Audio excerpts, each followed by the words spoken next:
Powered by Arkansas, for Arkansas. This is Inside Arkansas Live.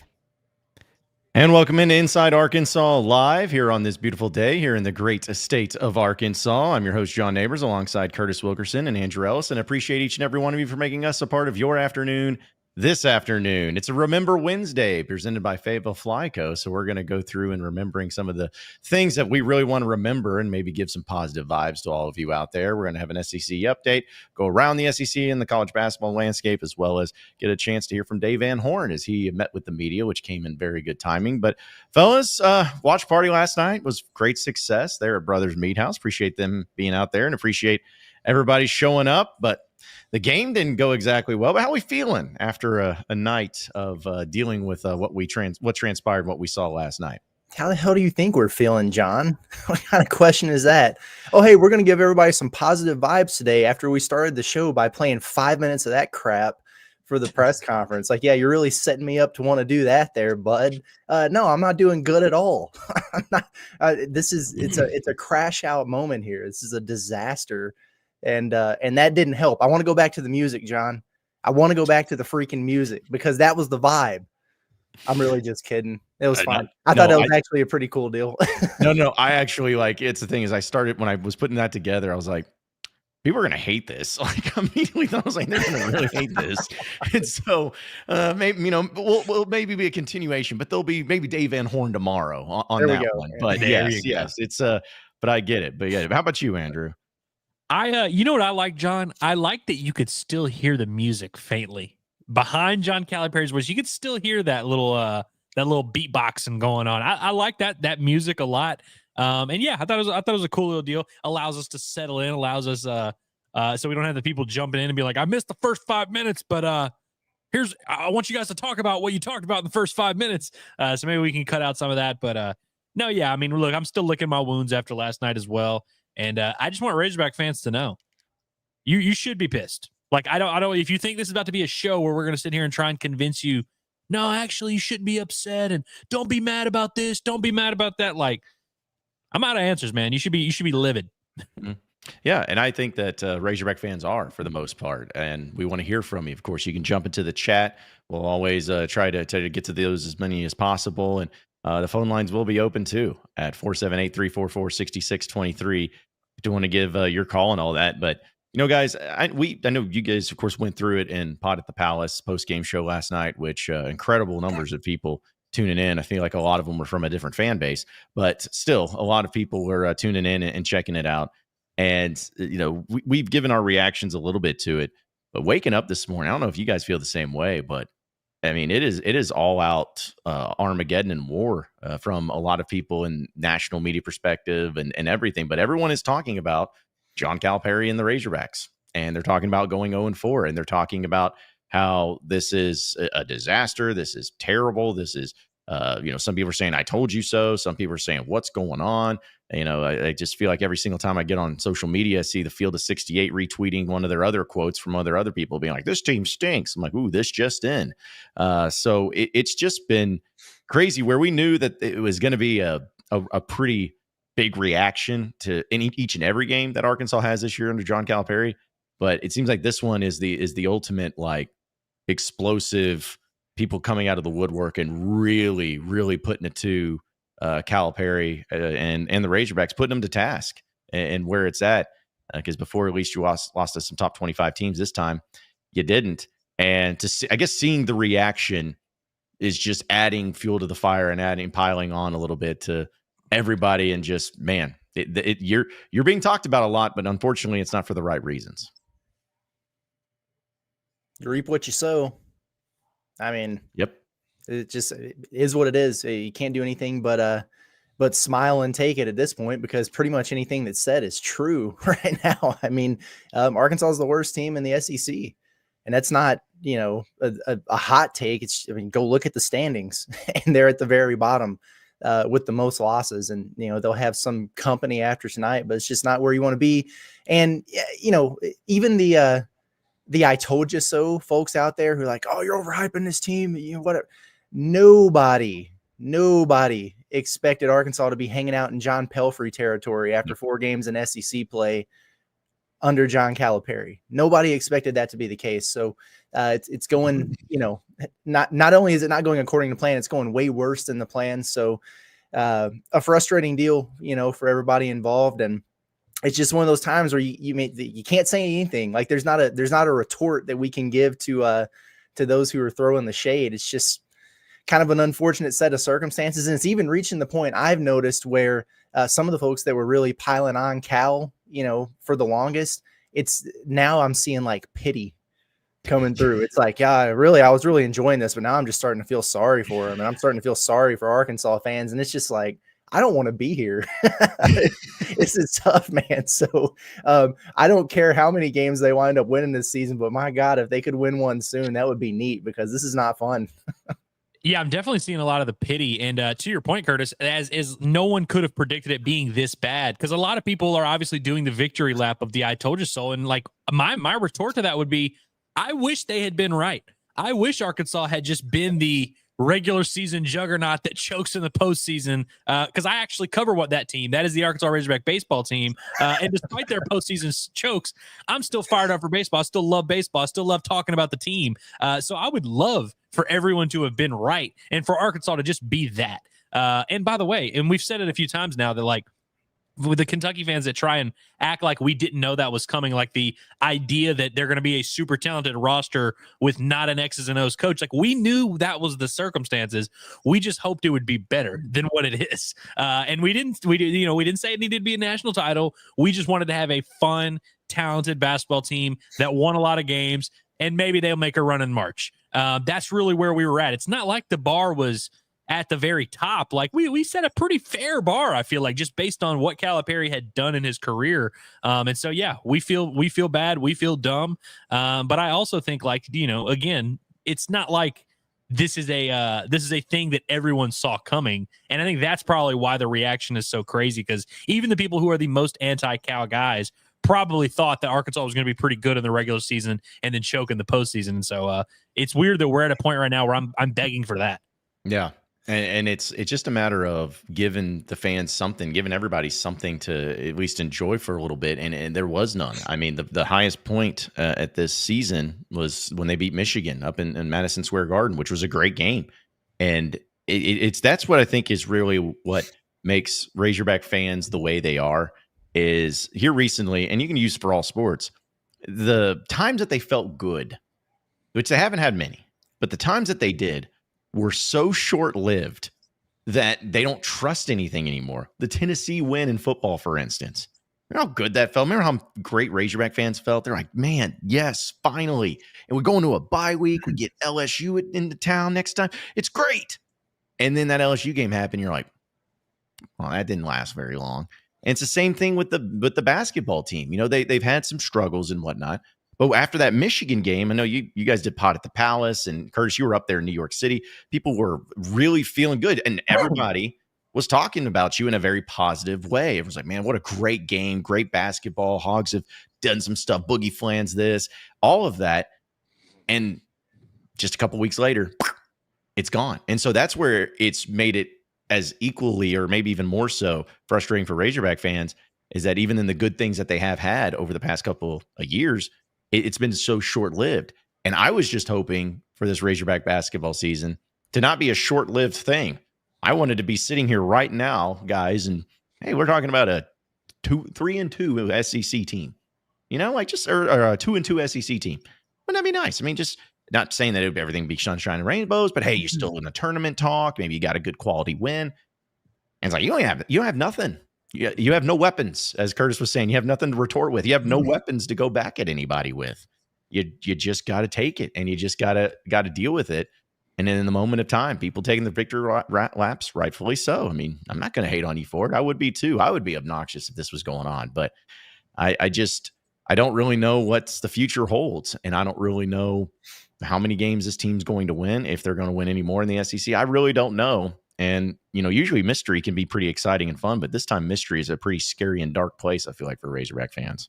Yeah. I mean, and it's the thing that's frustrating about it is if you still go look at the schedule, there are definitely wins to be had there, but the hole's too deep at this point. And then Arkansas hasn't played winning basketball against good teams all year.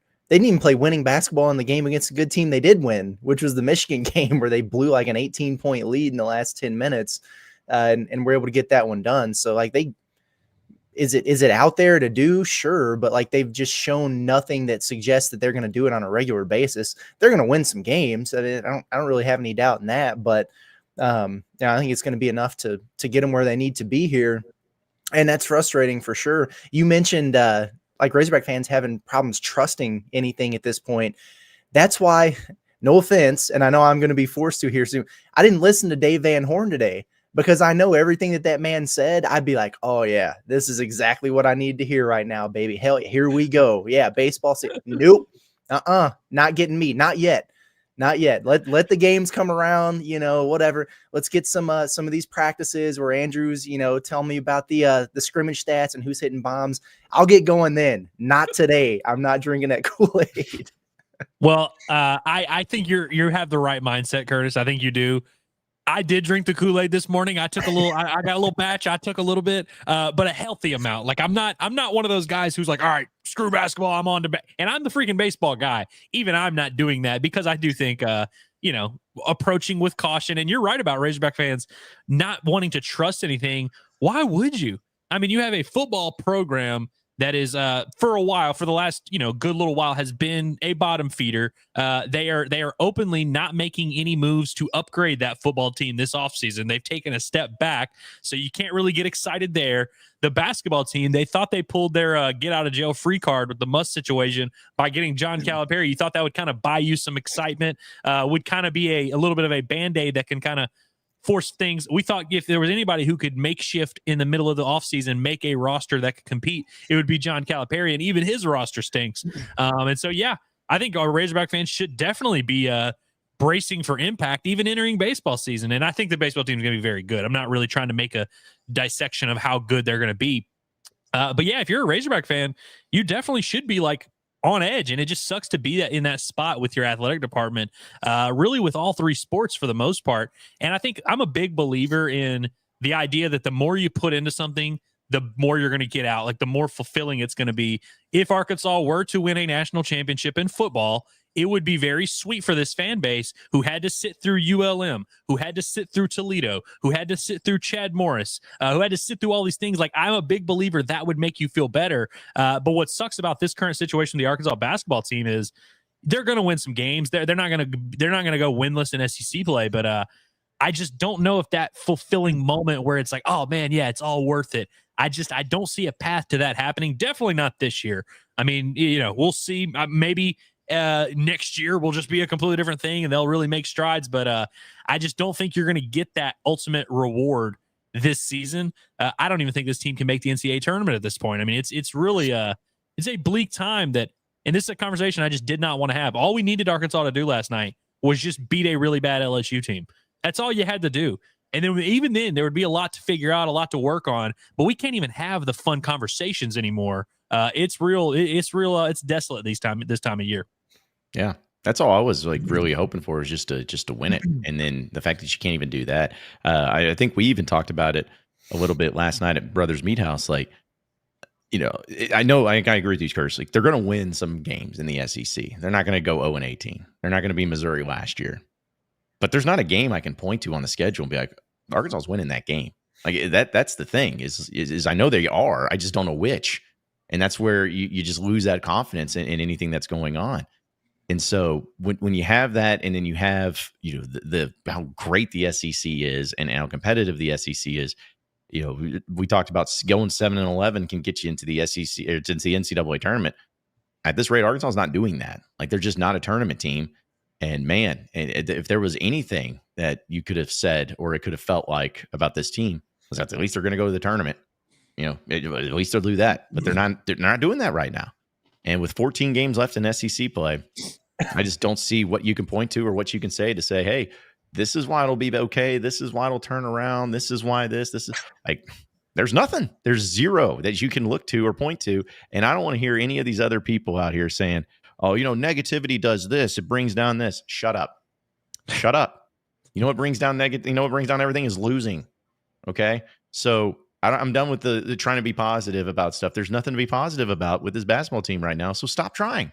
Just wait and then let them prove to you something instead of just having blind faith and hope and just thinking, oh no, it'll turn around. Why? Because reasons. Like you got to just sit back and, care because you're going to carry as a Razorback fan, but just wait and see and wait if they actually do something for you. Because you just need to stop believing in the hope and the confidence that they're going to turn it around. Well, John, did you not listen to the 5-minute video? You forced us, you shoved it down our throats at the start of this. They played with more joy last night. It was fun. Okay. So much joy. It's anytime you're halfway into the season, you have to point out that I felt like we enjoyed playing basketball a little bit tonight. That's a major red flag. That's a big problem. Did you not hear that after 17 games, John Calipari has decided he might need to coach the basketball team? I guess I'm going to have to drag him across the finish line. If I got to do it, I will. It's like, what? This team has been begging for something to drag it across the finish line for the last couple of weeks here. And I don't know if he's the guy to do it or not, but by God, I would try. I think that would probably be on my to-do list, is like, if this team, we keep saying like, I got to teach them how to win. They don't know how to win. And it's very clear when you watch them that they're struggling to figure out how to win.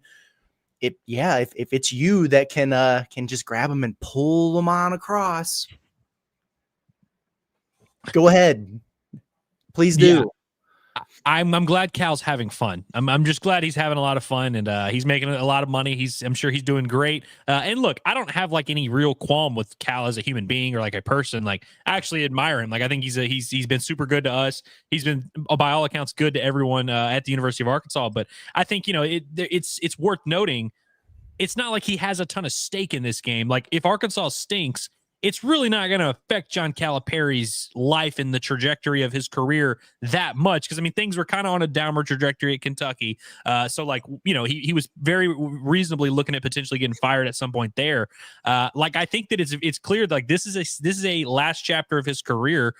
Arkansas fans hope you could get something out of it. Like, there was no illusion that he was going to be the Arkansas coach for 20 years and it was just going to be this dynasty that runs on. But we thought, okay, we'll just enjoy it for however long it lasts. But I think whenever you don't have that much stake in the game, it's pretty easy to quit. It's pretty easy to fold whenever you don't have a huge relationship built up with the fan base. There's no connection between the fans, the athletic department, and the team. So it's like, we don't ever really talk to the guy anyway. So it's like, he doesn't really have to answer to us. He doesn't have to answer to the fans. He's been in Fayetteville for a few months. I'm sure he's liking his time, but I think it's very easy to just kind of half-ass it whenever there's no real stakes attached to this thing. And Arkansas is dangerously close to a point where their season will have no stakes, where they will be literally like mathematically eliminated from at-large contention for the NCAA tournament. So then it really gets to a dangerous point where we're like, we've been talking all year about why, fans need a reason to buy into this team. They need a reason to feel connected to this team. Not only is that not happening, I don't really see a path forward for how like they're going to rebuild that relationship. And if we thought the home crowds early in the year were disappointing, I mean, I just can't imagine you're going to get a ruckus and rowdy fan base that's going to be flooding into Bud Walton Arena for these games. I think it's going to change everything. It's going to force this athletic department to really like from the top down be like, hey, we got to switch up everything. Obviously, you're too far in with the Calipari thing. Like, this is just the direction Arkansas has to go. But man, that disconnect with the fan base, we've talked about it a lot. And that was before Arkansas started losing games. We were talking about the disconnect with the fan base when they were like 8-1. Imagine what it's going to be now. I don't know where the end is going to be in sight. I mean, they could lose to Missouri this weekend very easily, especially since Missouri went into Gainesville and won last night. So yeah, it's just the bleeding doesn't seem like it's going to stop at any point. The difference between Arkansas and Missouri right now is Missouri plays hard. Yeah, like they play hard. They play for each other. I mean, they were the aggressor. They took it straight to Florida last night. These guys are dialed in. Mm-hmm. Well, and going back to the point of Cal, and I'm glad you brought up of the joy part of it. I think that pisses me off probably more than anything, because you know what fans don't really care about at all. They don't really care about if you're having fun as a coach. Like, no one's saying, you know what, I just hope the coach is enjoying themselves. Nope. You know what they care about? They just care about you going out and winning. And if you're losing, They don't ever want to hear that you played with more joy. Joy and losing never even needs to be in the same sentence. It never needs to be in the same atmosphere. It's just something you don't want to hear. And I agree with all the sentiments you had about Calipari, Andrew, about, I think he's a good man. There's things I really like about him, but it's just one of those deals. We keep always using the word disconnect, but it's like, those are the types of little phrases, the little words that'll continue to provide a disconnect when you're sitting there and you're, as a fan, you're pissed off, you're upset because this is not at all going according to plan. There's nothing good. And you're saying in a press conference that we play with more joy.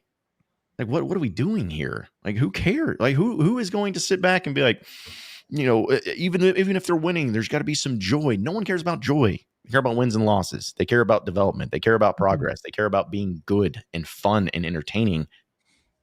And you're not at all. So just maybe drop the joy thing and just, focus on saying, hey, this is awful. We are going to do these things to try to get it fixed and turn this around. That's all I want to hear.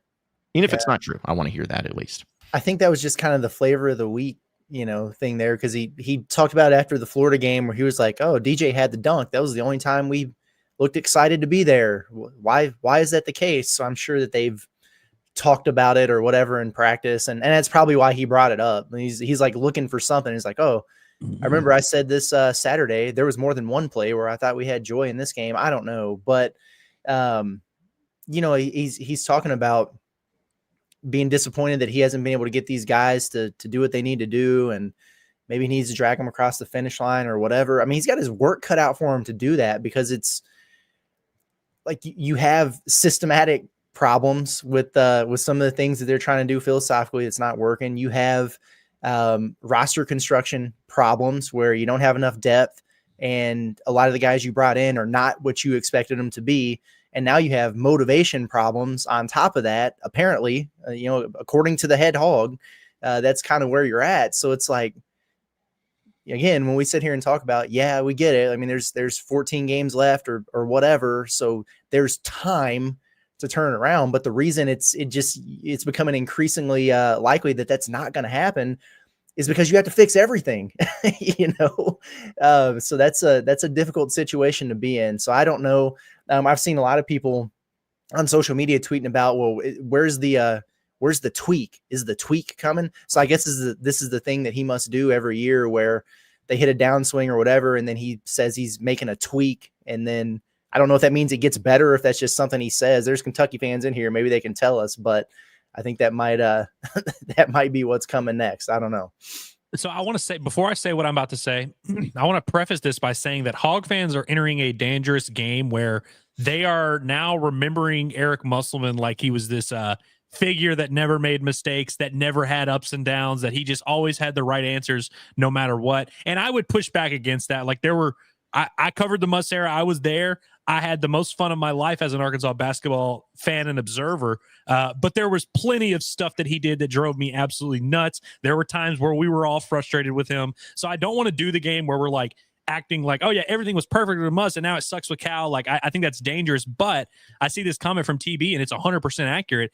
At least you could see with Muss that he was visibly depressed and going through it after a loss, which, I mean, we've made fun of those moments a lot where he's at the Alabama press conference and he's like laying down with his head in his hands and all that. Those funny moments. But you mentioned, Curtis, the tweak. That's one thing we never had to question as Razorbacks was, is Eric Musselman doing everything he can to make this work? A lot of times, maybe he made the wrong decisions here and there, but he was doing everything in his power. He was changing the lineup every game. He was subbing probably too much at certain points. I know Curtis and I talked about that a lot. We knew that he was like a mad scientist that was doing all he could. If something's not working, let's try something else. If it's not working, let's try something else. You could always see that. And with Cal, we have to kind of question, is he really doing all that he can to make this team better? Because we're not seeing really any. I mean, the lineup stays the same for the most part. The substitution patterns stay the same for the most part. It's not like they're doing anything philosophically different. So it's kind of hollow when you go to the press conference. Like, oh, we got to change, and there's no real proof of progress at any point throughout this entire situation. It doesn't feel like they're moving towards something. And look, Musselman would tear down his teams in December and January. Curtis, you've referenced it a lot, how he talked to his team during the Bahamas. but then you always kind of felt like he was working on something. I just don't know if I necessarily get that feel that he's like a mad scientist who's got a master plan back there. Yeah. You mentioned the starting lineup not changing, and big picture, like that's really not that big of a deal. Like Carter Knox only played 11 minutes or something, and whatever. But to me, it's just like the statement that it makes. Like it's almost like ceremonial that by making a tweak to the lineup, it would just signal that you're at least trying to do some of those things, trying to make some of those changes, especially right after a press conference where he says, hey, maybe I do need to go to the bigger lineup here. And that's the thing. So, it's just like, it's almost a sign of stubbornness, whether it's intentional or not. Like when they rolled out the same lineup, and I saw that when we were at Brothers yesterday, and we were still doing the trivia night, and I was like, I can't believe it. I can't believe they didn't make a tweak here. So I don't know, man. It's just not a fun situation to be in. There was one point in the second half, it was during a timeout last night, where I looked at you guys and I was like, the difference in how I'm going to feel based on a 1-point loss versus a 1-point win is so drastic. And it's really true, man. Had they just played so poorly and accidentally won that game like they did at Miami, I feel so much different right now, and probably shouldn't. And it would just be like masking, more bad things to come or whatever. But I'd take it right about now. Mm-hmm. Yeah, I would take just any sort of thing to where you can at least get in the win column. And I mean, again, the way you're doing it, it's just not entertaining. It's not fun to watch. Like, that's another thing. And I know wins come in different shapes and sizes, but it's just about being entertaining, and it's not. There's nothing entertaining about it right now.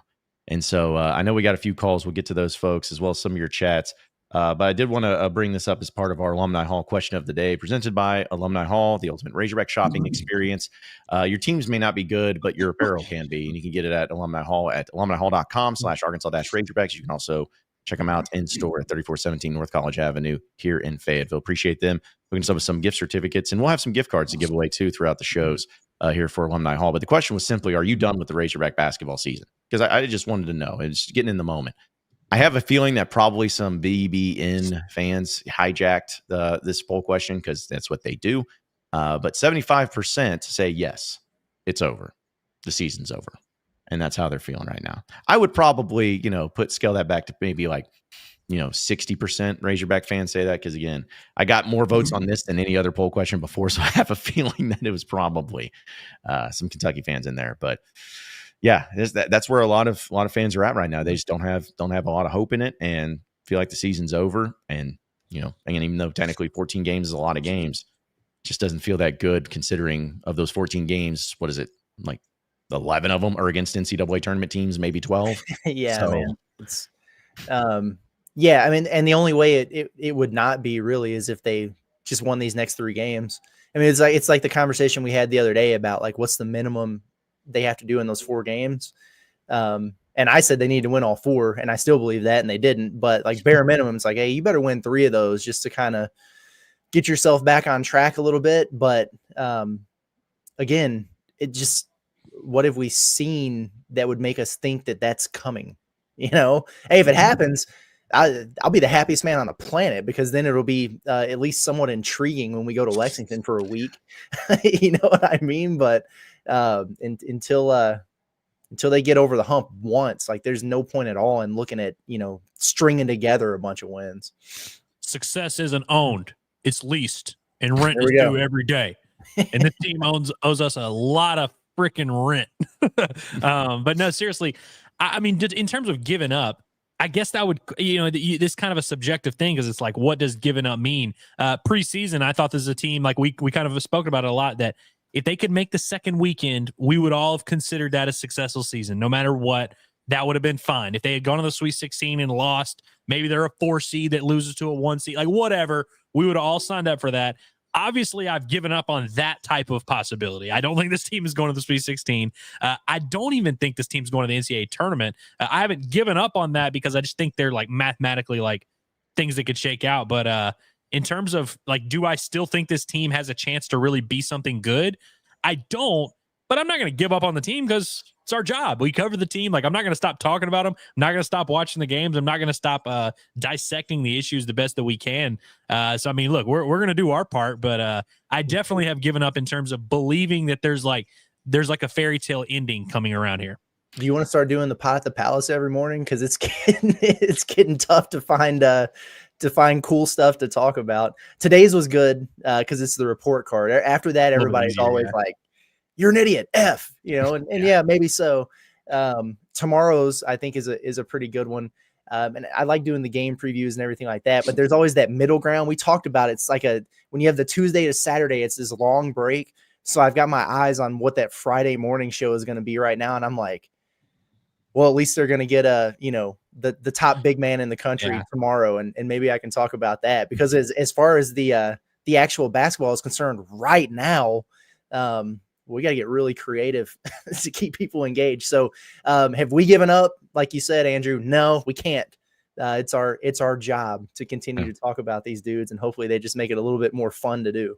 Yep. I'm thinking like if Will Ferrell in Old School, it's like we've come too far. Like we can't give up now. We got to keep striving. So yeah, if you give up on the season, that's fine, but don't give up on hearing about the season and discussing the season with all of us. I still mean exactly. I've said this in the past, but I will support John Calipari, the man, to my grave. And I mean that because he won me over quick with a lot of things that he's done since he got here, community outreach and everything, but really a lot of the stuff, multiple things he did with the whole situation with Bob. Yes. So I've got a soft spot in my heart for John Calipari. Absolutely. I want him to succeed here very badly. I really do. I think he's a genuinely good man. But boy, the earlier turns on the court, we're not going to sugarcoat. Just because I like it doesn't mean we're going to sugarcoat what we're seeing here. It's the same thing with Sam Pittman. I mean, I think Sam Pittman's a great guy. Like, I have no problems with him as a human being or anything, but it's performance-based business. And would you rather have a great man coach that doesn't win, or would you rather have an absolute jerk off that wins all the time? I think fans would be like, give me the jerk off that wins all the time. That's what they want. So but he's been awesome. And yeah, I agree with everything you said, Curtis, on that. Like, that's what makes it so unfortunate, is because he's done so well and the community and doing stuff with Bob and all that, but got to win a little bit too. Like you got to do some of that as well. But we'll get to your, we got a phone calls that we'll get to. I want to get to some of these super chats real quick. So appreciate all of y'all tuning in and chiming in. Hey, we got somebody from Nabob08. Says UK fan, early years versus late years staff members. All right. Okay. It says, go ahead. Oh, well, I was just going to say, can they salvage this season or whatever? Like, I don't know about that one. But in terms of like the big picture stuff with Cal, I do think it's going to be a super important offseason because he's going to have to make some actual tweaks, right? To some of the things they got going on here. Roster building. He's already kind of addressed that. We'll see if they do it. But like philosophically, I mean, like he's got to be willing to modernize a little bit. And I'm not saying that he has to go fire a bunch of dudes off the staff or whatever, but he does have one assistant spot open right now. And other guys might move on or whatever, but I do think he needs to make some additions that, maybe it's an analytical guy. Maybe it's a guy who can scheme it up offensively that's modernized. Maybe it's just somebody that's willing to challenge him a little bit more and be willing to go against the grain. I think that's super, super important. That's something I'm going to really have my eye on in the off season. So it's just that when I saw staff members, I immediately was like, oh yeah, I definitely want to bring that up. But yeah. Also, he said that they sit all game where they used to work. Hey, appreciate this. But this is another one too. John, Joy to the World says, we can't wait to have John here in Lexington. We'll show big hospitality. Guys, should I be concerned? That's a threat. That seems like a threat a little bit. You should be, because every word you've said or typed over the last 6 months is being put all over social media right now. I can't scroll without seeing you, man. You know what's so funny though is I don't write ever. You guys know this, but yet the one article that I wrote is the one that's getting it all, and that's fine. Hey, listen, I own it. I wrote it. Like, I'm not ducking it or anything. But when I put out on Twitter that we're going to be at KS Bar and we're going to be there in Lexington, I don't know if you guys happen to read some of the replies, but I'm a little nervous about a few of them. I'm just going to be honest. I'd like to say I'll take a bullet for you, John, but I don't know. I'm not taking a bullet for you. This one is just like, I'm going to have to just be my own man in this one. Cause like Ken just said, F you and F Inside Arkansas. We're going to bounce you, clown. Someone said, oh, we're going to have some fun with you, Johnny boy. One guy said, we're going to drag you, boy. Another one said, get ready for that post-game ass kicking. And the craziest one, maybe you guys can decipher. This comes from Bloodhound Slime. He says, yeah, that's an effing mistake. 5 sliding on you as soon as you touch down, you P word. You think you can talk all that bleep without consequences? LOL, that funny. You gonna see you in Lex. Dude, see, like, Should I be this concerned? Are they about this that was life over crazy there? to me, though. I understand why Kentucky fans would not like John Calipari. Obviously, you know, they feel like he mailed it in the last few years there at Kentucky. He ends up leaving. I get why you would not like him, but the way that some of them talk about him, it's like a very personal, like they really like despise him as a man.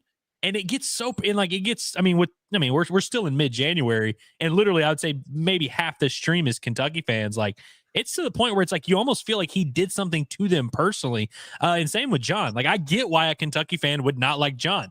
He put out a bunch of videos. He said a lot of things. He talked his shit. I get why you would not like John, but to the point where you're like really like, oh yeah, we're gonna hurt you when you come to Lexington. It's like, yeah. Good Lord, dude. Also, you're having your victory lap now.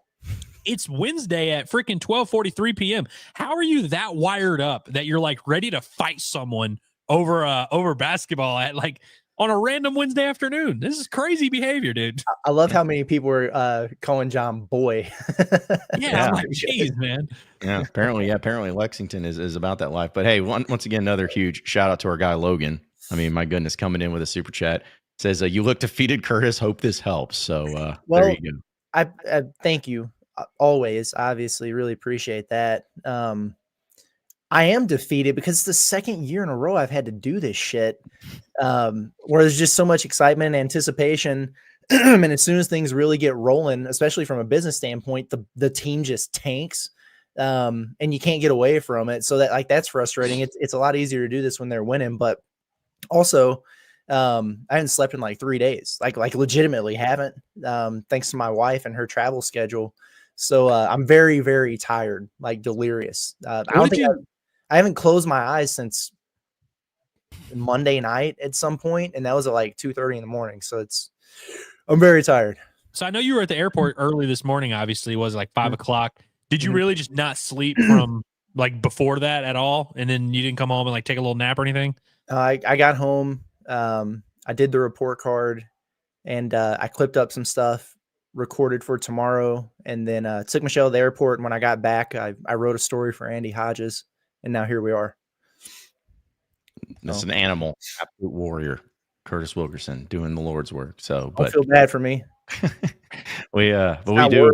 Never mind, Curtis. When a punter commits at 3 p.m. today, I refuse to let you on that stream. Thanks. I'm on radio at 3 today, so that's good. But yeah. Yeah. Hey, but Logan, we do appreciate the super chat, man. Man. You're awesome. You're an awesome dude, man. We appreciate your support. And you also, he I don't know if he was joking or not, but he said something about like, how can I get my logo up there or whatever? DM me, man. That's it. Hit us up. We will make it happen. Like, I don't know if you're talking about just like a selfie or like your place of employment or whatever, but I mean, I think you've earned the right for something here, my friend. Yep. So. We'll get your logo up there for sure. Yep. We'll make it happen. We'll make you like a personal logo, like you're a basketball player with a designer shoe. You know what I mean? Like, like all the basketball players have that logo. We'll get one of those. Yeah. We'll make that happen for you. All right, let's go to the phone line. She's been basically holding, and it's one of our favorite callers that we always get to hear from. Let's go ahead and hear from Jan, who's in Wichita. What's up, Jan? Hey, gentlemen. I think you guys would have easier jobs if you just start digging ditches. At this point, maybe so. And John, if I weren't living on Social Security, I'd hire you as security guard for your little trip to Kentucky. Well, I appreciate the thought at least. But hey, listen, I'm sure it'll be fine. There'll be no problem at all. Everything's going to be just fine. So, but I don't know. I'll have Curtis and Andrew with me, and that's all I need. That's all I need. Okay. Yeah. Well, I just want you to know I'm suffering too, because remember, I'm in the poor state of Kansas, so I've got K-State and KU people surrounding me on all sides. Oh gosh, yeah. Yeah, everybody, it seems like everybody's having a party, and you're stuck in the corner with your little bring to school sandwich, and everybody else is having pizza. You're just just not the same. It's not as fun. Absolutely. Well, I have an amusing cheer for this team if you want to hear it. Give it to us. Okay. Arkansas is known for its healing crystals, right? That's right. Okay, so I think we should get some of those crystals to round the court with crystals. Get a crystal to hang around each player's neck and hope that some healing can take place. Because I don't know about you guys, but how much more of this suffering can we take? I mean, I'm on it. Hey, Jan, to me, that's as good of an option as any option right now. Because at this point, why not? Try it out and let's see if it works. Well, it seems like nothing else is working. Anyway, keep up the good work. I enjoy watching you. Okay. Thank you, Jan, so as much. always. Yeah, We thank you. appreciate it. Needed That that. sounds a lot better than trying to teach them how to win. Seems like a much more reasonable, much more like something we can actually do. Yeah. I appreciate her trying to tweak. I appreciate someone offering a solution. That's really all we need. We don't need you to tell us the team sucks, Calipari. We know they suck. We just want to we gotta get Jan and Cal and the team in like a kumbaya circle and just do some of their chakra healing techniques, and maybe that's going to be what it takes to get this team back on track. We needed that call. Yes. We missed Jan. Thank you, Jan. Yeah. Thank you, Jan. It's really good to hear from you as always. And, it's been too long since we've had some positive vibes, but it's a Remember Wednesday here, folks, on the show. And we always enjoy talking a little Remember Wednesday action, especially when it comes to the Razorback sports scene. And Fayetteville Fly Co. is one of our proud sponsors here of Remember Wednesday, and we appreciate their partnership. And as a reminder, folks, if you go to their website at fflyco.com and you enter in the promo code HOGSBY20, you get 20% off each one of your orders. One of these great Rod Hog shirts. I got the sweatshirt and the hoodie, guys. I know this is kind of a performance hoodie, but I don't know. I just keep it so warm in my place. I'm going to rock it one day on the show, but they got some great stuff, some great hats too. You can check out free shipping as well that you can check out as well. And not only that, but one of the cool things that they do and something that always needs to be appreciated is that it's veteran owned, and 5% of every purchase in 2025 go to support the Mayfly project in the mission to mentor foster children through fly fishing, and one that's positively impacted thousands of lives across the country. So to kick off this new year, again, Hogs by 20, all caps, all one word, you get 20% off and a free gift with your order as well. And the offer is valid until they run out of free gifts. They got a ton of them. So be sure to go over there to fflyco.com, Hogs by 20 for 20% off your first purchase. All right, guys, a little Remember Wednesday action. What's sad is I even texted Coulter, who's guy over that's dealt some stuff with Fayetteville Fly Co. And I wanted to be like, I feel like every time we do Remember Wednesday, we have to go back and remember positives because some things are so negative. But I mean, that's kind of where it's at right now. But I got a text from my buddy Brendan, and he just always said I'm like, this is perfect. He goes, remember when we beat Duke? Like, that's just what he said. He's just like, you remember that? And I was like, that's perfect for Remember Wednesday. Because I feel like that's a lot of Hog fans. It's like, you remember when we beat Duke? You remember when, we beat Kansas in the NCAA tournament? It's like, that's kind of what this segment's really for, is to remember some of those good times. But I remember that. I remember that feeling. I remember Bud Walton being packed for those games too. And like when you beat Auburn, Tennessee, and Kentucky and all of that stuff. Those are good Remember wins. And I remember them, and it just seems like it was so far, far, far away. Yeah. Remember the last time Arkansas won an SEC game? I actually don't. Does the SEC tournament count when they beat Vanderbilt last year? I guess they beat somebody down the stretch. That was the most somber post-win locker room I've ever walked in my life. I'll never forget how crazy that was. They were more chipper after getting the hell beat out of them by South Carolina the next day than they were from beating Vanderbilt in Nashville. They got LSU. They got the get-back game against LSU on March 6th. In Bud Walton Arena last year. That was the last time they won an SEC regular season game.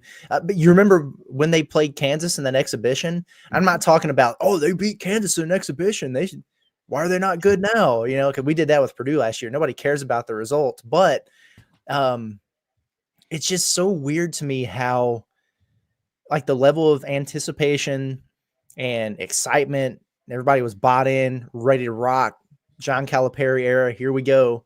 And then you had that Kansas exhibition, and it was like, yeah, this is what it's going to be, man. Like the place was rocking. You could just feel the excitement, the energy. From the moment things got real, like the game started to count, it just hasn't been a thing. Like it was like there wasn't, everything was completely interwoven and connected. And then from the moment it started to count, that disconnect has been there. Something's just been off the entire time. And I don't understand why that's the case. Maybe it was the TCU exhibition that we drove to, Andrew, that just broke everybody right away. But I swear from the day after that Kansas game, it's just been like, something ain't right here. It's so strange. I remember not really knowing what to make. Now, obviously, by the way, Kansas didn't have Dickinson in that game, and I believe they had another guy that was out. I can't remember exactly. I know the point guard played, but it wasn't like the full fire Kansas team. So we took it with a little bit of a grain of salt there. But I remember being in such a pretzel after that TCU exhibition, where it's not like they were just completely useless, but they just ran out of gas into the last 8 minutes of that game. And we chalked it up to kind of, okay, short rotation. We knew they were going to not be super deep. I'm trying to think back to that. But even then, I think Arkansas was playing better basketball then than they are playing right now. Like, as crazy as that sounds, I still feel like that team was closer of a unit and like closer to being like, I could at least back then still kind of see the vision. I really see less of a vision now than I did then. Yeah, I was even thinking back to that Kansas game too, Curtis, when you brought it up. Maybe they just need to stop playing big exhibition games and winning them. Yeah. Like maybe that's what they need to do, because the time that they, as you remember, got smoked to Texas down there in Texas, they at least went to the Sweet 16 that year. So it's like maybe that's the key ingredient is just lose those exhibition games against big time opponents and don't play them in Bud Walton Arena. Yeah, maybe so. And then again, it's just like, it's not even like the team went from, oh wow, they could really be good to, yeah, actually not so much, but just like the entire anticipation level and the excitement. I know we don't have to talk about the disconnect with the fan base and everything, but it's just weird how it went from 100 to 0 so quick. I don't know. Strange stuff. Mm-hmm. It really is. Remember when Eric Musselman just absolutely quit on the program and the fan base and everybody and then left? And then like 6 months later has now been celebrated like he was this hero who loved Arkansas through and through. He was all Hog. He never cared about anything more than he cared about the Hogs. It's crazy that nobody remembers last year, because Curtis, you mentioned how bad last year sucked. And look, they had some moments. Caleb Battle went off against Missouri. Tremont Mark went off against A&M. Like, they had some moments, but like last year really sucks. And so I'm kind of surprised to see how many fans have just wiped that from their memory, and they're like, man, it was so perfect with Muss. He cared so much about Arkansas. No, he didn't. He cared about winning, and he won a lot, and he did a great job of winning. Eric Musselman never gave a shit about Arkansas. What are you talking about? He was just it was just a perfect marriage, because Eric Musselman was equally insane relative to Arkansas fans. Right. Like, and so he was immediately endearing to him. So like he had that going for him. But yeah, like the way it all ended, it was very much like a good riddance, dude. Like when he got out of here, because he very clearly was checked out, the back half of the season. Yeah. And and then it was like radio silence and all the weird stuff. And it was just very obvious he was trying to get out at all costs there. And so, yeah, it is funny how that's kind of forgotten now. I don't know how many of the Wolverine memes that I saw where he's like looking at the picture or whatever, and then it's Eric Musselman in the photo. Oh, yeah. It's like, God, man.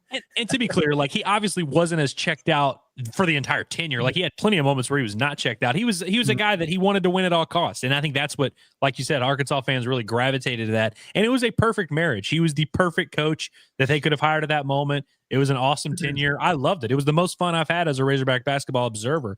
But it is just funny how it's like, I see so many people that are like, man, we never had to worry about this kind of stuff with Muss. And I'm like, dude, December and January, the last 5 years have always been miserable.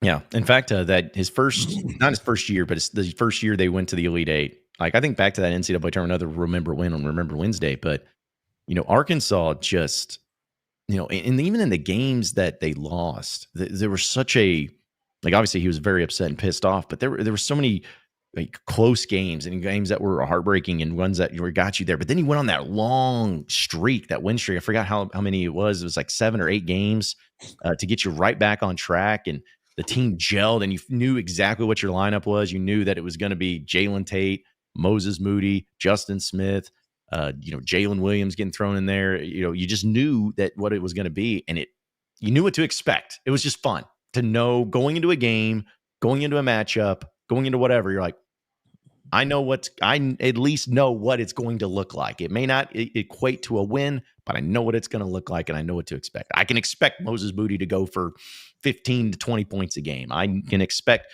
JD Note to come off the bench and hit a couple of threes. I can expect Justin Smith to end someone's career with a dunk. Like, I just can expect that. So I definitely remember that one too. So those were good times. Those were good times. Hey, of all the times we've had Kentucky fans talking, in our comments, and look, I'm not trying to rag on Kentucky fans. I appreciate everyone being here. I mean, look, views are views. It is what it is. But I haven't heard anyone bring this up ever.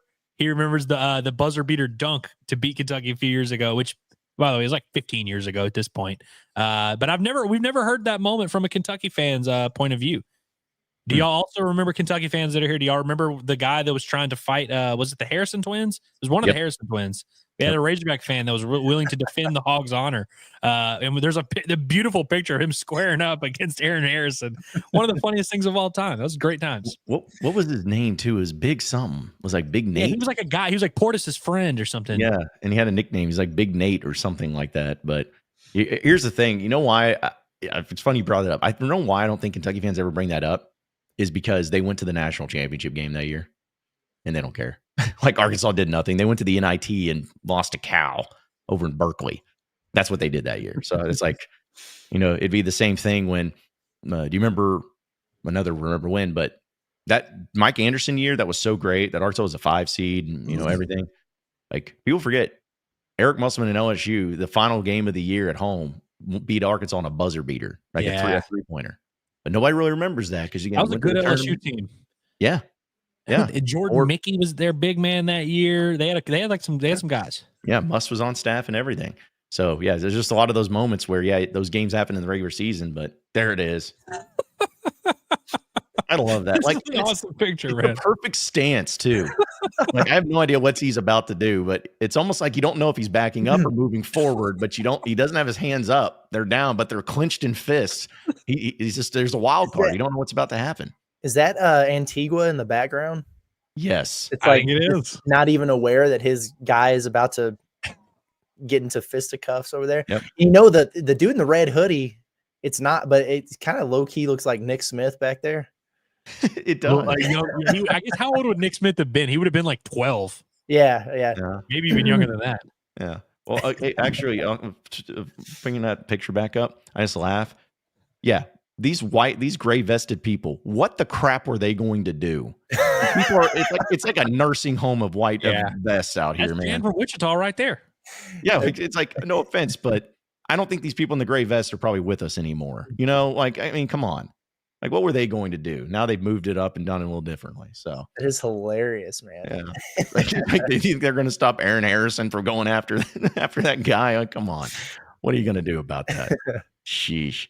So, but the thing with I saw someone's tweet about the Muss deal of just, it was so ridiculous of like, they forced Muss out. I'm like, who did that? Oh yeah, the dude that just had a whole paragraph of lies. Yeah, they got like 1,000 likes or whatever. Yeah, a revisionist history, man. They forced Muss out. They passed on Chris Beard. It's like, what? One thing they didn't do was pass on Chris Beard. We can go ahead and confirm that. The only argument I'll hear when it comes to the Muss situation, the only thing I'll hear is, what if they had decided to pony up and give him the Tyson NIL package? That was that's the only thing I can hear, because that might have changed the story. If, at some point, whether it was February or March or during that season, if your check had gone to Muss and been like, hey, this year sucks, we're throwing it in the trash. Clearly it didn't go as planned, but we're backing up the Brinks truck this offseason. Go get your team. That's maybe the only argument I could hear, if that maybe would have changed the course of history. Because I think that was a big deal with Muss, is losing that relationship with the Hunts. And, he was very frustrated with the NIL situation, of course, if they could have maybe made something shake there. Mm-hmm. All right, we got a few people calling in, so let's get to some of these. Our guy, actually, it's been a while since we've heard from him. Actually, a while, it hadn't been that long, but Swish Musselman is in on it. What's up, Swish? A good life. Sorry, you broke up on it. What'd you say? I said everybody doing well this week, having a good life, going well. Yeah, peachy. No. Yeah, fantastic, my friend. That's good. Hey, I'm just not tuning in, so you may have already addressed this, but I've got a question. Whenever we take a 7-point lead in midway through the second half, have all the momentum going, what better situation can we put ourselves in than put in Billy Richmond and Zvonimir Ivicic to just go ahead and just extend that lead out? Yeah, well, that was the that was apparently the game plan. It was funny because last night they got the lead, and I no sooner than I said, "Man, we haven't seen Big Z since that one rotation in the first half," and then there he came, and yeah, right away that it just seems to be the case right now with this team where I get it because a lot of people are like, "Oh man, I feel bad for Big Z," and Kentucky fans are like, "Oh, I got to get him in Mark Pope's system." That's one thing I'll kind of defend Cal on is like, he's unplayable right now, and he's not playing much. Like I wouldn't even put him in that situation because it went downhill right away. And man, I love Billy Richmond and I love his energy and his effort that he puts forth out there, but he's not there yet. From a basketball standpoint. And yeah, it's like you're trying to conserve a lead and pad a lead. Like you need the guys who are able to execute and make plays and just kind of be dialed in, and maybe just the guys who got you to that point in the game, like maybe you stick with them, or the guys that are used to being out there on the floor playing with each other, but you put out a lineup that has barely played together all year, and you expect that to extend the lead or hold it. Nope, not exactly what happened there. How surprised were y'all that they went Z over Trevin in that stance? Because Trevin didn't enter the game in the second half until I think it was pretty late, like maybe 8 or 9 minutes left. They went Z before they went Trevin, and that was definitely surprising to me. That was my second point, Andrew. All we heard after the Florida game was how we had to have that big lineup. Curtis, have you seen, like, I haven't seen it, how many possessions or whatever did we have of Thiero, Brazil, and Adu? Do you know? Last night, I don't know that they had much of it at all, actually.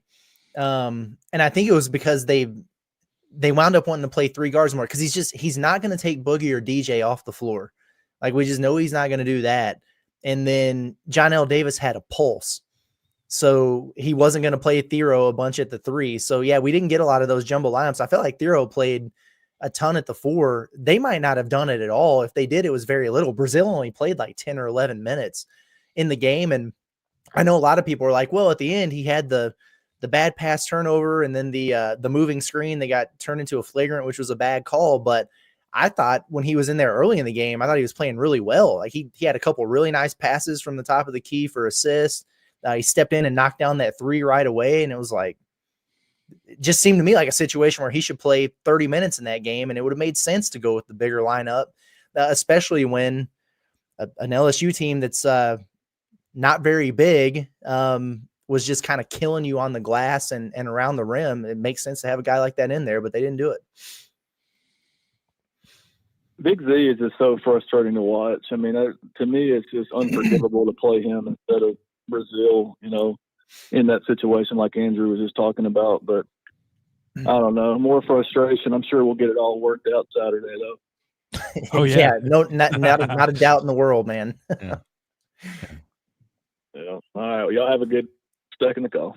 Appreciate you, man. Appreciate it. Yeah, the big Z thing is frustrating because man, he was really good at the beginning of the year, and even against some of the better teams they played, like he's always going to struggle in pick and roll defense. That's just going to be a thing for him. But man, when he was playing with confidence and making a bunch of threes, and like you could live with, yeah, he's not going to be the toughest guy inside, but hey, he's 7'2", so at least he's going to block some shots.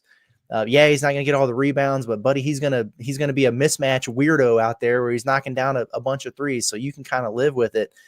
And he's just gone from, a guy who's playing 30 minutes a game to like, you can't even really justify putting him out there. Like, he doesn't have any confidence right now. They're not getting him to situations where he can take those shots that he was making earlier in the year. And then I'm never going to unsee him getting met at the rim by a 6'6" dude and have that dunk block last night. The only reason I'll unsee it for a minute is because the same thing happened to Thero at the end of the game, and it was Damian Collins who got him, like the former Cal guy. It's just like, good Lord, what was going on around the rim? Well, we got a couple calls. I'll give you two the choice on this one. Would you rather hear from Aussie Maverick, or would you rather hear from a Kentucky fan that's been like calling in a ton and wanting to take a victory lap? Which one do you want to hear from? Oh God, Give me Ozzy.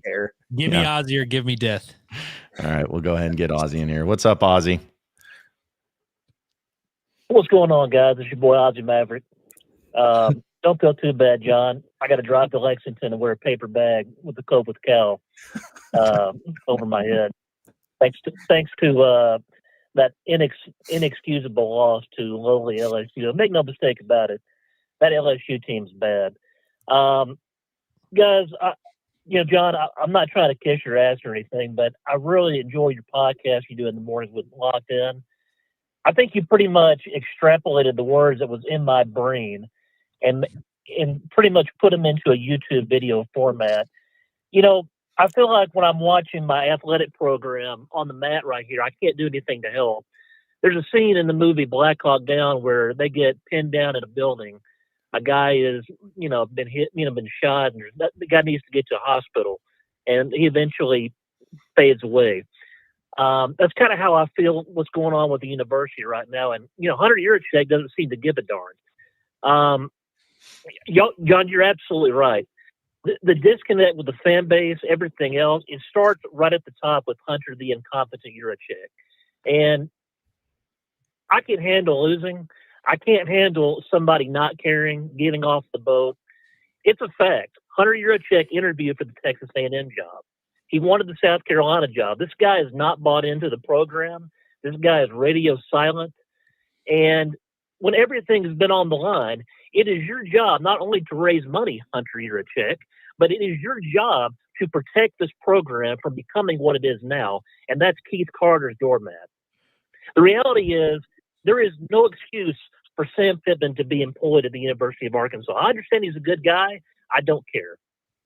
I understand Calipari is an awesome guy, but, man, I'm not feeling good about it right now. And at the end of the day, you have let Keith Carter completely dunk on you. Ever since I've been watching Arkansas play sports, guys, Ole Miss beating Arkansas in pretty much anything other than maybe baseball has not been a thing. But you have now turned Arkansas into you've turned Arkansas into something that I don't even know what I'm watching anymore. And it starts at the top. And it just filters down. Yeah, he's raising money. I understand that's part of his job to raise money, but he has done a very piss poor job of protecting this program, giving the fan base something excited to be about. And I think you need to fire Hunter Yurachek. You need to fire him right now. There is nothing good about Hunter Yurachek. Hey, Hunter Yurachek, get your ass out of here. We don't want you. Y'all take care. Okay, thanks, Ozzy. He said it with his chest, man. I'm glad I vouched for Ozzy. I'm glad he, that was about as good as you could ask for out of Ozzy. I feel like that was pretty solid. He was fairly measured for the most part. If I'm being honest, he's got a right to be upset, no doubt about it. I didn't know what to expect. It's kind of like what we do with a lot of these calls. Didn't know what to expect, but the Hunter Yurachek aspect of this is interesting, and we'll have plenty of time to talk about that, I'm sure, moving forward. But man, he's not that far removed from being like goated down here, Oh yeah. And it's how things can change quickly. And rightfully so. I 100% understand everybody that's pissed off at the man right now. But yeah, it's crazy when Pittman got 9 wins and Muss is rocking and everybody's looking at him like, gosh, man, this guy, we got to keep him at all costs. Well, and it's weird where we kind of don't know where to assess the situation, because a lot of people, when Calipari got hired at the time, Hunter Yurchek was getting under fire once they missed out on Chris Beard and the whole must debacle had happened. Hunter Yurchek's, the seat was getting very hot. He was getting warmed up by the fan base, and we felt like the Cal thing was kind of the lifeboat, was kind of his way out of it, his get out of jail free card. But then you also had some of the fans that didn't want to give Hunter credit for that, which, by the way, I'm not going to dispute. Like, obviously, the Tyson situation had a big deal. So I think there was a lot of fans that were kind of, even after the Cal thing, were hesitant. So for it to have blown up the way it did, now it's kind of all falling back on Hunter, which may or may not be unfair. Because again, if we're not even giving him credit for the hire, can we blame him for the hire not working? But it is just interesting, man. Like, I don't envy any of these people that are kind of at the mercy of their subordinate. And, it's like, if Dave Van Horn goes out there and wins a national championship, that's going to be good for Hunter Yurchek, but it's not like it's necessarily him pulling the strings. If Cal gets this thing turned around, it's not going to be because of Hunter Yurchek, but he's the one that's technically at the top, and so he kind of has to be the figurehead for all of it. It's just it's interesting, man, and I wonder how many. What's his next get out of jail free card? Also, before we go back to the phone line, shout out to Revengeance. He just says, like to call in and give y'all a pep talk and plug Mayfly, as he was talking about. He's like, where's the number? Well, we usually have it up. It's in our ticker, but if you also want to call in, it's 478-344-6623. You call in, we'll get you in there too. All right, let's go ahead and get this Kentucky fan out. I'm curious to see what he has to say. I believe his name is Jonah, but we'll roll with it. What's up, Jonah? Hey, John. How are you? I'm good. How about yourself, man? And it's a great day in the state of Kentucky, especially after watching that LSU game last night and watching that happen, and especially looking back at all your tweets and, showing you pumping out your chest, just saying how excited you were for Calipari and everything along those lines, But my question to you is, do you ever eat crow or, admit anything about, you never say anything about, how you felt in the past, or it's obvious to me that you just don't want to give Kentucky fans credit. We knew this whole situation, what Calipari was going to. But another thing I wanted to talk about was your trip to Lexington, at KS Bar. We're all it's going to be a packed house. I guarantee it's full of Cats fans ready for your show. And you never responded to my question, though. What sizes are you all? So I can buy your clown costumes. And I'll hang out there. Great call.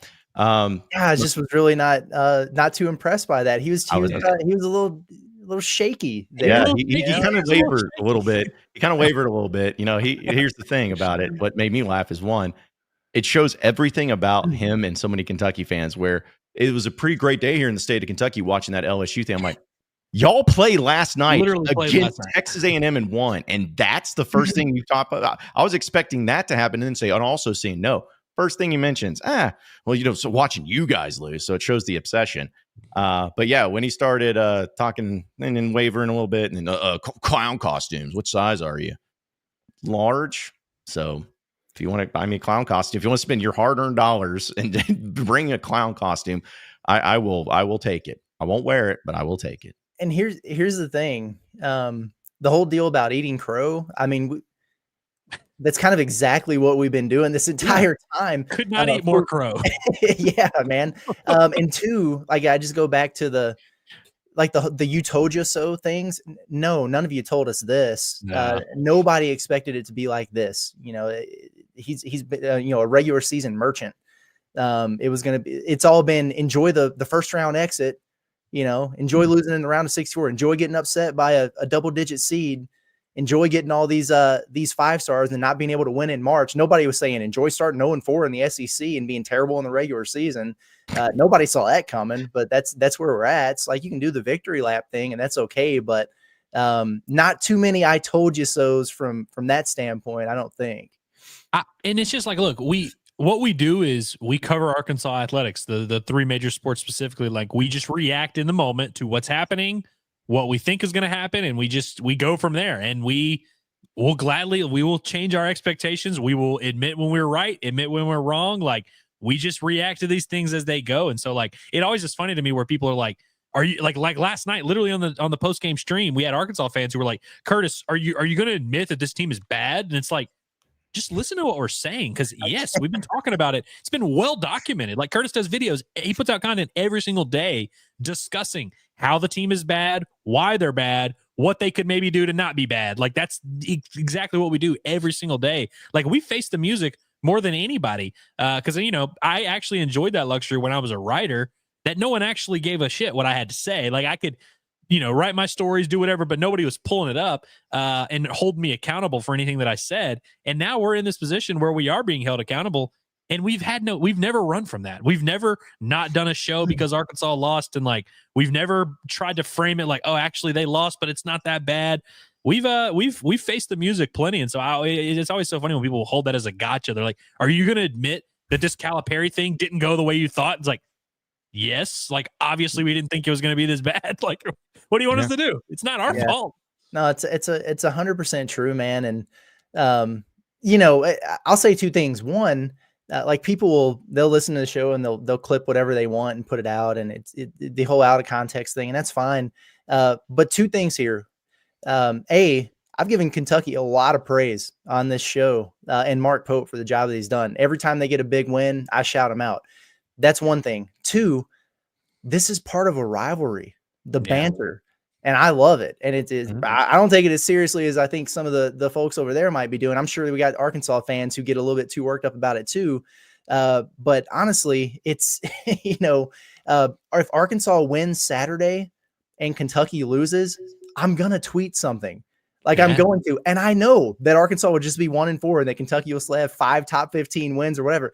That's just part of the deal, man. Like that's just the way it's going to be. If Arkansas is 0-7 going into Lexington, and then they win that game in Kentucky, you ain't gonna be able to tell me nothing, man. Like that's just that's part of it, man. It's part of the banter, and I appreciate it. But I don't think people should be getting so damn worked up about the fact that folks were excited about John Calipari coming to Arkansas. And like, what do we need to send you like a thank you card for warning us or something? Like, what are you looking for here? Well, and I'll say this on the last note of it. Just as far as me and if it's accountability or whatever. And I've been saying it not only in this show, but a lot in my Locked On Razorbacks podcast. And even this morning, for those of you who may have heard it, I said these exact words. John Calipari is doing a great job of proving Kentucky fans right now. I use that exact quote. And so it's not me saying, I'm not eating crow or whatever. Yeah, this is terrible. This sucks. And this is not what was expected to be. And good job. But here's where I'll give my final little warning to all you Kentucky fans. Just remember, the NCAA tournament hasn't happened yet. And you can have all this greatness in the regular season and say all that, but who's to say that Mark Pope doesn't lose in the first round of the tournament? Maybe he doesn't. But if he does, what are you going to say? Because to me, if you had a great regular season and losing in the first round of the tournament, who does that sound like? Sounds like some John Calipari would do. And nothing would change for you. So just wait until the tournament maybe before you start really zipping around and doing all that stuff. Man, we got a lot of people getting in on the house. This is great. This has been a great stream. My life's been threatened. I've been talking about doing clown suits. It's been pretty fun stuff. It's getting dark. It really has gotten very dark in a weird way. It has. It really has. But let's see. Get to a few of these chats too, because we got callers in here and chats and everything. It's been great, but trying to keep up with it and all that. Let's see, because we'll have an Arkansas update. We'll talk some baseball. Don't worry. This comes from Chief Keefe. It says, been to almost every home game in the Baylor game. I'm done investing my time and money in this BS. Fair. I can understand and I can do all that. You're well within your rights to feel that way right now. Yes. I like Double H. He says, I'd rather hear about the walk-on kicker today. I'm at rock bottom. Tough. Blake Ford is here, my man. He is here. I love that. And then if you want us to go through his career statistics, we cannot. Because they do not exist. Also, Transplanted Texas says Curtis looks broken. Who is taking the 0-4 worst? Cal or the team, or Curtis and the fans? Curtis and the fans, without a doubt. Like, and it's not even close. And it's an issue that is the case. Yeah, I don't even know why that's a question. And then Boverdose, I guess he's a Kentucky fan, says you all are going to be trash for years now. Calipari ain't going anywhere in Tennessee. Or Tyson runs your program. Have fun being a bottom dweller. Okay. I don't know why people are mad at John Tyson.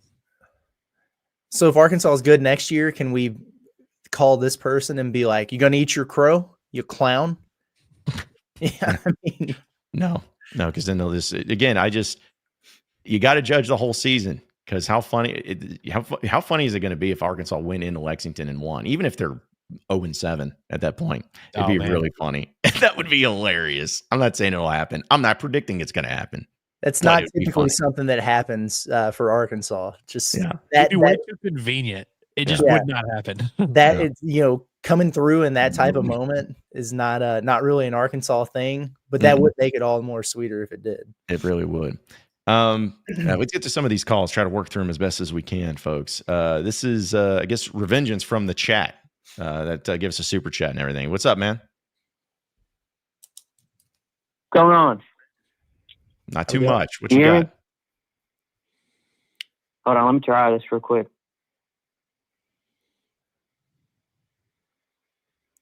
Let us know when you're ready. Better? Gotcha. Yeah, we gotcha. Hey, man, I'm a UK fan, but I don't like to see. I mean, I didn't like to see Cal and you guys kind of suffer at the bottom because, like, I was hoping y'all would be competitive, just like when Patino left and then he ended up at Louisville. Like, we had years and years of like great, awesome competitive basketball. Like every Louisville game, it's like a freaking national holiday here. And like, so I was hoping that y'all would be competitive and like it'd be like a new rivalry because I'm just a basketball fan in general. I love Kentucky. Like I grew up on Kentucky and, like I have my loyalty, but I just like watching good basketball.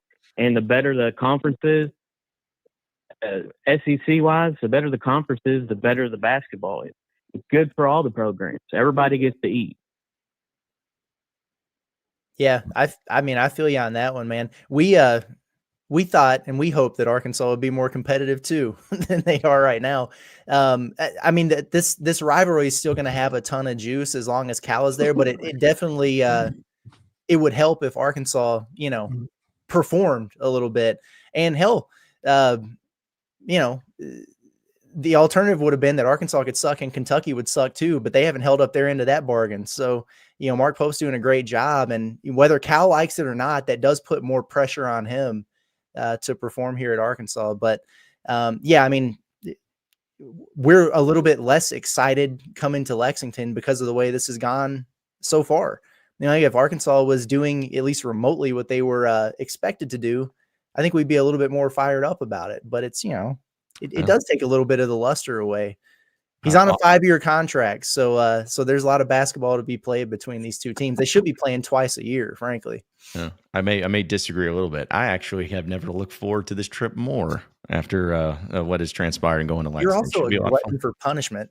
Yes, I am. What else could they do for me? What else could they do to me? What are they going to do? Make me lose? Because that's been happening anyways. Sorry, I didn't mean to interrupt. No, go ahead, man. But I think they're going to play well at Rupp. A lot of people forgetting a lot of the kids from last year's team. Was it Thero, Wagner,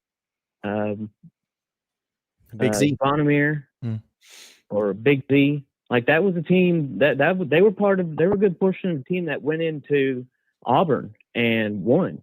Like, and in competitive terms, SEC terms, it was like 7 or 8 points. I mean, it was a good win. Then they went into Tennessee and pulled out a big win. So, I mean, those kids, some of those kids are still there. So they tend to play up. Cal teams tend to play up to their competition. I don't know if you guys are going to win, but I think it'll be a fun game. But, the cheapest seat, like one of the last seats in Rupp, is like some of the last seats in Rupp are like $1,000, over $1,000. So that's insane. It's going to be fun. I was just hoping like y'all were going to be, you're going to be more competitive. The problem with Cal is that he relies on all these young kids coming in and being cohesive. And that takes time. And the problem is the lack of experience has a lot to do with that.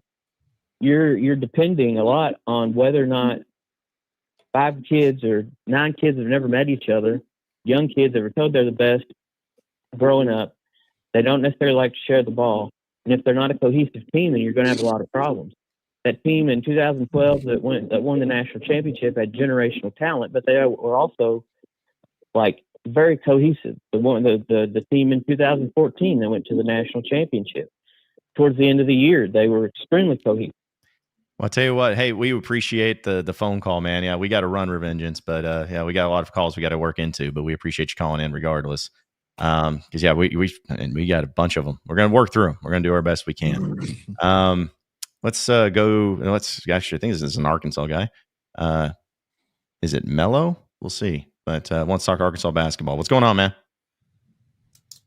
What's going on? Hey, man, real quick. I know y'all be seeing me in the chat. Hey, Curtis, no disrespect to you, bro, because I be going in the chat, bro, and Andrew, just to let y'all know. But, hey, real quick. Man, I want to get on these Kentucky fans, man. Why Kentucky act like they just so good, man? Pope brought his whole team from BYU, half his whole team from BYU to Kentucky, bro. So, duh, they was going to be good. They was good last year compared to Cal only bringing Big Z and Thero and DJ Wagner. And he had to get all the other players. So, duh, you can't going to be better. You know what I'm saying? Because they brought their whole team from BYU. I think they just brought Jackson Robinson. Oh, no. Go look it up again. Heck nah. He didn't bring just Jackson Robinson. I'm pretty sure you just brought Jackson Robinson, my man. They did a good job in the portal getting like guys like Brea and, you know, kind of patched it together. But, yeah, I think Jackson Robinson is the only BYU guy they have. Man, y'all so. Yeah. Positive. Fix it, man. But anyway, hey, Big Z trash. Just let everybody know. Everybody was hyped on Big Z at first, but Big Z trash, gutter. We can send him back to UK. Let's go find us somebody else. Look out for next year. Number one recruiting class in the country. We're gonna go bounce back next year. Holla at y'all, boys. All right, thanks for the call, Noah. I hope they do.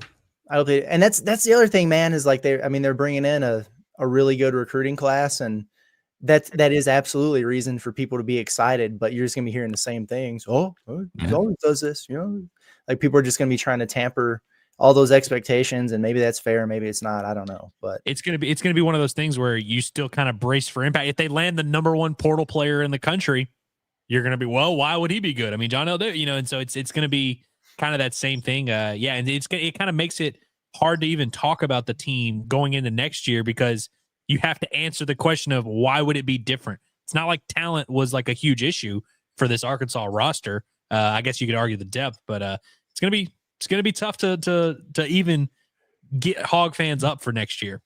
It really is. And just for the record, yeah, Jackson Robinson is the only guy from BYU that Mark Pope brought. See, that's what I was thinking too, but I wanted you to answer because I know you know more. And I was like, I'm pretty sure I was it, but you know, maybe there's some hidden gem in there. But yeah, I don't remember. There were a couple other guys that I think they were. I don't know if they were after, but like were connected. And one was the big fella that wound up going to Louisville, but he's redshirting. Maybe it was 2 guys wound up going to Louisville. I don't know, but well, and look, Arkansas was ranked higher than Kentucky in the preseason. So like, I'm not obviously like those prognostications were wrong, but like it's not like the 3 of us just made it up in our brains that this was a talented Arkansas roster. Like they were viewed very highly by a lot of people. Even the people who hated Cal were like, oh, it's a really talented roster, at least at Arkansas. And so, you know, you could definitely make an argument Pope is doing more with less, just based on kind of preseason expectation. Yeah. People are bringing up Colin Chandler here. Colin Chandler came off a mission trip. Like he didn't play at BYU, but he was committed to Pope. Yeah. And it's just funny hearing that he came from a mission trip. Like if it's true. Oh, it's, man. If anybody took their whole team, it was Cal, because I mean, he brought 3 key players plus the entire, I mean, Richmond, Fland, and Knox were all committed to Kentucky. And so, you know, if anybody brought their whole team, it was Cal. Well, I'll tell you what, we have been going through a lot of calls. We appreciate everyone calling in, and we'll try to get to your chats here in a bit too. But let's jump into your Arkansas update presented by Davis and Garrett Insurance, your independent auto owners insurance agency, securing what matters the most. We've talked a lot of Razorback basketball, but Razorback baseball. Dave Van Horn met with the media. You can watch the press conference in its entirety on our YouTube page at Inside Arkansas. But Andrew, I know you were in on that press conference. What did old Dave have to say? So, it was over 30 minutes, I believe, the press conference. It was a lengthy one. We don't get to hear from him a ton, and there were a lot of questions. Kendall Diggs, back to health, back to, I believe in the next day or so, he's going to be facing live pitching for the first time since he had surgery to repair his torn labrum, similar to the injury Peyton Stovall had last year. So Peyton Stovall in 2023 stunk, and everyone was like, oh man, what's going on? Why does he stink? Turns out he had a very serious shoulder injury. Kendall Diggs last year stinks during the regular season. Everyone's like, oh man, what's going on with Kendall Diggs? Why is he stinking? Has a very serious injury, it turns out. And so the only hope is that it can be what Peyton Stovall was last year, who returned to being a 340 hitter, double-digit home run guy. So good to hear that. A lot of good health updates in terms of the pitchers. They've got a lot of young talent that was banged up. Hunter Dietz is the one that really comes to mind. I know everybody was asking about him. They feel really good about him. He spoke highly about those guys. But the clip I wanted to play was just a clip about the team's camaraderie. And DVH used a term that he uses sometimes to talk about players when he says they're on a mission.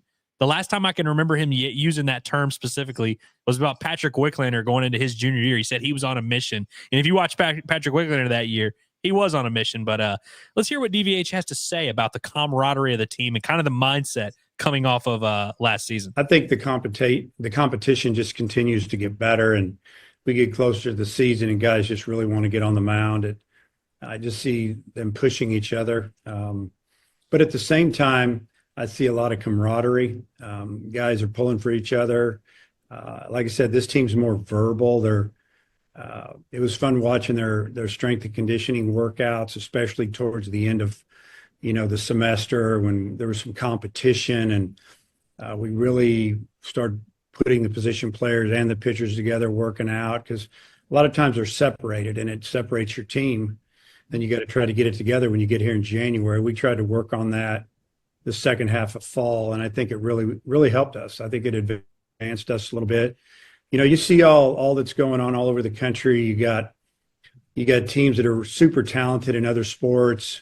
It's semi-professional now, call it what it is. And so I feel like our job as coaches is to find a way to develop these guys, physically, but mentally. We've got to find a way to get them to bond and care about each other and care about the University of Arkansas and the fans and not just in and out of here. And, I don't feel that way with this team, as far as I feel this team they're on a mission. I mean, there's been some things go down the last couple of years at the end of the season that have been hard to swallow. And honestly, behind closed doors, the coaches, we knew that we maybe weren't quite as good as we were ranked or whatever, but we were just finding ways to win, and credit to the players for that. This team wants to make sure that we get to the end.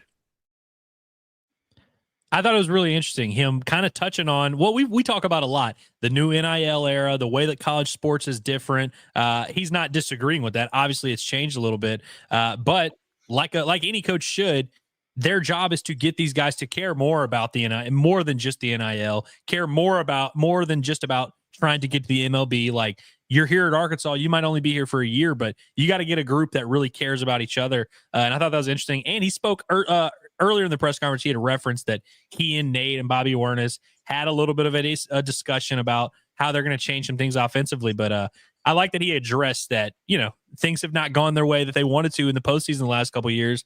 And I like that he even admitted they knew last year that they kind of weren't as good as they were hyped up to be a few times, but they just kept finding ways to win in the regular season, which is kind of where the fan base was at, where it was like, we had our concerns, but you keep winning 2 or 3 every weekend. It's like, it's hard to really address those concerns and feel like they're going to cost you in the end. And so I thought that I appreciated him being honest about that. And he kind of spoke about that towards the end of the year last year. I think he even said in his final press conference that outside of Hagen Smith, we were pretty average. And he was right. I mean, outside, if you take Hagen Smith off of that team, and it was a pretty average team, I think the talent level is definitely up in the lineup. The pitching staff is a lot deeper. They don't have a Hagen Smith, but I like the roster a lot. I like the talent. On paper, it's a very good team, but it's a good team every year. And so I think it's going to be interesting to see how this one bonds together. But he touched on making the team care about the fans. And I just love that. I love hearing that because, I mean, everyone likes their team this time of year, but is the fan base really going to get behind them? Is the team really going to care? Are they going to show? Is that going to show up? And I like that. I like having that connection between the team that we're sorely lacking in other sports. If you think Dave Van Horn isn't keenly aware of other situations on campus before he speaks at press conferences, you're crazy. It's well done. He's a smart man. Very smart man. And that's what I was going to bring up. For the guy that's not on social media ever, Dave Van Horn, he can read the room and acknowledging it and saying, hey, it didn't go well last year where we wanted. It didn't do this, that. He acknowledged it and is moving forward with it and is trying to prove, what a concept. Just doing that. Thank you. Thank you, Dave, for coming in clutch and helping out and helping put minds at ease. But yeah, because I guess, would that be the last time we hear from Andrew? You think they'll do one right before the season starts? I imagine they'll do one right before the season starts. And then who knows with the scrimmages. They'll open practice next Friday. So I guess 9 days from now, they'll have their first official scrimmage. He might do a little something on the field there. Maybe we'll just get to hear from players. But I bet we'll hear from him at least one more time before the season actually starts. Yeah. He'll be here before you know it. How many days? I feel like everybody's just... I want to say 30. Exactly 30. Yesterday was exactly a month because they opened the season February 14th. So I believe we're right at 30 here. I don't know if they're good at all, and probably not. But I do think it's cool that they're opening with Washington State. Yeah. Instead of whoever, and they might suck at baseball compared to Murray State or James Madison or whoever the hell they play early in the last few years. But I don't know. There's just something about it. I just think that's cool. Yeah, I like playing a power conference. I mean, I guess what conference is Washington State even? Are they Pac-12? I don't know. Pac-2, maybe. Yeah, maybe. I guess they're not in a power conference. But yeah, I think it was a good job of like scheduling a bad high major team. That's the way to go. Yeah. Well, also I like the 4-game series they do where they open it up where it's a Friday, Saturday, Sunday, Monday. And also this is just weird because I think it's kind of cool, but Friday 3 and then 2 p.m. and then 1 p.m. and then noon. So it's like a nice little countdown to start. A little clean countdown. Yeah. Before the college baseball series presented by Kubota. And they get revved up for that. But yeah, it'll be fun. It's going to be a good season. Baseball will always at least be a fun regular season. We can at least count on that no matter what. It's going to be a good regular season. Schedule is intense, just like it is every year. But yeah, I know a lot of Razorback fans are ready for baseball. In fact, I was looking at their schedule, the SEC schedule. Again, I know it's tough no matter what, but man, it's like Missouri. That's about the only game you got or series you got where it's like, should be one that you win. But at Georgia, who was in the World Series, you got A&M, Florida, Texas, LSU, Tennessee, Ole Miss, South Carolina. I mean, Vanderbilt. Just so many great series that's going to be going on there. Just looking at this, Andrew, you tell me if I'm wrong, but they should theoretically really, really cook until SEC play, right? I mean, I was thinking about that. So, in 2021, I can't remember. I don't know if it was 11-0 that they started or something like that. I don't know if necessarily this team's going to do that. That team in 2021 went 3-0 in Arlington to start the year. But I definitely think it's possible that this team is like 14-1 type of thing. Like they could really kick some ass. And look, the one thing that I think has been a common theme the last 2 years in particular, like DVH even pointed to, they win a lot of games, but they kind of skate by. They don't really kick ass, like they haven't done that in non-conference the last few years. Even the games they won. I mean, that James Madison series, like every game was like 6-4, 5-4, 5-3. And it's like, yeah, you're just winning. And that's a testament to the coaching staff and testament to that kind of the program that they seem to rise to the occasion more than not. But I think you can usually tell if you really got a team that's a juggernaut. And it hasn't felt like that the last couple of years. So I'm interested to see. Everyone I know is going to just see when they win, when they sweep opening weekend or whatever, they'll just say, oh, well, they do this every year. They're going to choke in the postseason. But you can usually kind of tell when it's a little bit different, when there's a little bit different DNA with the team. I just can't wait. February 14th, Valentine's Day, I guess is. I didn't realize Yeah, that. how about that? Yeah, it's the first day. So Take your dates. How can you not be romantic about baseball? Yeah. I wonder if that's going to be mentioned that day at all in any I would capacity. imagine. Yeah. Everyone's going to think they're the guy that like came up with it. Yeah. But it was really Andrew Ellis that came up with it right here Yeah. today. Not Brad Pitt. No, not Brad Pitt. Give him credit. All right. So before we get out of here for the day, folks, because it's been a good show, and y'all tapped in, and we appreciate it. Even all you of other fan bases. But also had Sharkensaw just said for Super Chat, appreciate it. It's just a small donation to fund more of the BBN Circle Jerk. Appreciate it. Thanks, Sharkensaw. And also Revengeance who called and he said, my bad, boys, didn't mean to talk forever. Too long, didn't read. Y'all will be fine. Thanks, Revengeance, regardless. Good, brother. We appreciate it, man. Yeah, just when you have a lot of people wanting in, you gotta go through the calls pretty quickly. So all right, a few chats here too. This comes from AI Comedy Collab. He says, this is all stage. It's like wrestling. They know making Cal lose will get the most press. I believe the script will have us winning the national championship. Well, I like the way you think. Sure. I'll take it. Vince McMahon couldn't have written a script this good. No, not at all. And then Hog on it says, watch Cal sign another 5-star this week just to make us all confused about our feelings. Well, wouldn't you know it? He's about kid's not a 5-star, but he's good. Yeah, he's good. I feel bad for this poor kid who's gonna announce his commitment, and the replies are just gonna be a cesspool. Poor kid. I will not be addressing chats when I go live about this tomorrow. So. I don't blame you. And Hogtunes, our guy Hogtunes, always love Hogtunes. Since we're talking baseball, is Andrew, are you paranoid that the same thing could possibly happen with the baseball team? I mean, look, the thing that would concern me with the baseball team is that they could choke in the postseason. That's the obvious elephant in the room. That's the big thing you worry about. But I mean, look, Arkansas's baseball under Dave Van Horn has had 1 year where shit hit the fan and they missed the NCAA tournament. They finished under 500. It was 2016. And I'll never forget watching that. You know, we talk about Dave's very good at press conferences. He's just figured it out. 2016, he did a postseason, like end of season press conference, and he was so mad at just every question. There was like an anger in his voice, and you could just tell like that did not sit right with him.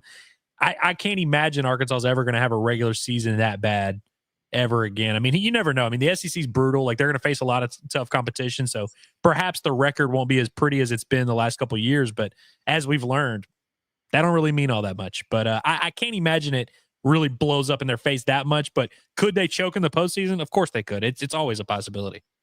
And finally, Transplant Texan said, hey, Ozzie got Curtis to smile through the pain today. I mean, he did. I saw a little glimmer of hope there. Oh, golly. What a show. What a show, fellas. Well, before we close up shop here, any final thoughts on the day? Good. I think we've said it all. Yeah. And, I'll start working on calling security places and seeing if I can get some help when I go to Lexington. Either way, we do appreciate, though, each and every one of you listening and watching in here to Inside Arkansas Live. Be sure to subscribe to us here at Inside Arkansas on our YouTube page, as well as wherever podcasts are found in the audio form. And you can also check out our website, InsideArkansas.com, for all the latest, greatest, up-to-date information on all things Razorbacks, as well as our social media at Inside Arkansas. We're going to keep it going from there. And don't forget to also check out, of course, the Bombastic Podcast with Andrew Ellis dealing with Razorback Baseball, Pot at the Palace podcast with Curtis Wilkerson talking all things Razorback basketball. And we're going to keep it going from there. Same podcast time, same podcast show tomorrow afternoon. Have a great rest of your day, everybody. We'll see you then.